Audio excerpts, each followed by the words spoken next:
సింపుల్గా ఎర్ర కందిపప్పుతో టమాటా పప్పు చేస్తున్నాను చూడండి. ముందుగా కందిపప్పు కడిగేసుకున్నాను. ఇప్పుడు దాంట్లో ఉల్లిపాయ ముక్కలు, వెల్లుల్లిపాయ ముక్కలు, కొంచెం జీలకర్ర, తరువాత కొన్ని పచ్చిమిరపకాయలు, కొంచెం పసుపు. ఇప్పుడు ఈ కందిపప్పులో కొంచెం పప్పు ఉడకాలి కదా, వాటర్ వేస్తున్నాను చూడండి. ఇప్పుడు టమాటా ముక్కలు. ఇప్పుడు టమాటా ముక్కలు వేసేసాను. పచ్చిమిరపకాయ, ఉల్లిపాయ, జీలకర్ర, వెల్లుల్లిపాయ, పసుపు. ఇప్పుడు టమాటా పప్పు చేస్తున్నాను ఎర్ర కందిపప్పుతో. ఇప్పుడు ఇది 3 విజిల్స్ వస్తే చాలు.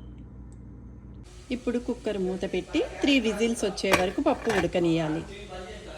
ఇప్పుడు టమాటా పప్పుకి పోపు అంతా రెడీ చేసుకున్నాను. దీంట్లో ఇప్పుడు నెయ్యి వేస్తున్నాను. నెయ్యితో పోపు పెట్టుకుంటే కమ్మగా ఉంటుంది.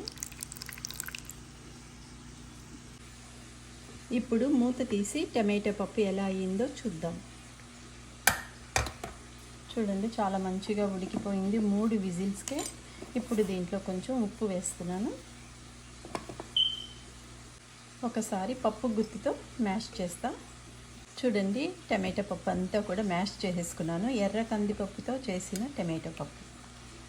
ఇప్పుడు పోపు రెడీ అయింది. టమాటా పప్పులో పోపు వేస్తున్నాను చూడండి.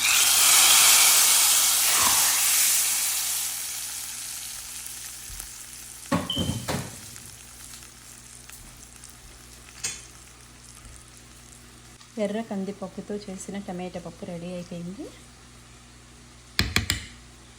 ఇప్పుడు నేను కొత్తిమీర వేస్తున్నాను చూడండి. తర్వాత శుభ్రంగా ఇలా కలపడమే.